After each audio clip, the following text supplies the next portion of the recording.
Yochi. I'm a 6th college student here at UCSD, international business major. The main point of my presentation today is to help bring awareness about the Syrian refugee crisis and to show how you guys can contribute to saving human lives. Now, to begin, where exactly is Syria? Syria is a country that is located in the Middle East or West Asia. It borders Lebanon, the Mediterranean Sea to its west, Turkey to its north, Iraq to its east, and Jordan to its south. Now, to keep the history brief, I'm going to start in 1971 when the Assad regime takes power over Syria. It's led by Hafez al-Assad from 1971 to 2000, and he leads a one-man rule dictatorship and organizes his political infrastructure according to the sectarian lines. So it basically gives one religious group power in one area of the government and another religious group power in the other area of the government. Now, after his death in 2000, his son Bashar al-Assad takes power over Syria. At this point, he has absolutely no political experience like his father, and he maintains the same political structure that his dad set up, which is a dictatorship and sectarian lines divided government. Now, this is really problematic in the far future. So, in March 2011, Syrian protesters take to the street in the city of Homs, demanding basic human rights. So, regime forces end up brutally cracking down on protesters and start shooting at them indiscriminately, leading to multiple massacres. So, it's also been reported that children have been abducted from their schools for chanting revolutionary slogans, and their bodies have wound up tortured and mutilated.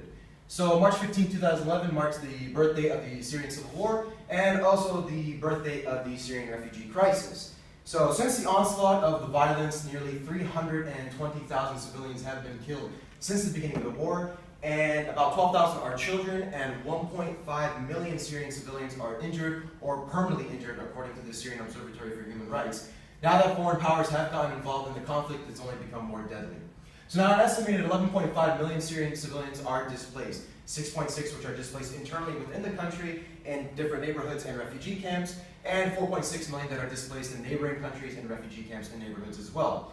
So due to the geographical location of the refugee camps, which is more barren, rural, desert areas, the accessibility to food and water has been extremely scarce, leading to a lot of malnutrition and death amongst the Syrian refugees. It is also stated by the UN Charter that half of the displaced Syrian refugees are children. And according to the Education Charter in the United Nations, they're about 10 years reversed in education at this point. So to catch them up with education, it's going to take a long time to get them caught back up with the system. Now, due to the lack of sanitation within the refugee camps themselves, a lot of kids have been susceptible to malnutrition and different various types of diseases like diarrheal infections, cholera, and in case of cold weather, pneumonias. And a lot of them have died. So, fed up with the living conditions within the camps and the country's conflict itself, many refugees have seeking a new frontier in their quest for survival, which is Europe. However, unfortunately, Europe hasn't proven too easy for them anyways. So, if you're interested in taking the Mediterranean route up to the coast of Turkey or Greece, you'd have to find yourself maybe swimming for the rest of your life after getting pushed overboard on an overcrowded Zodiac.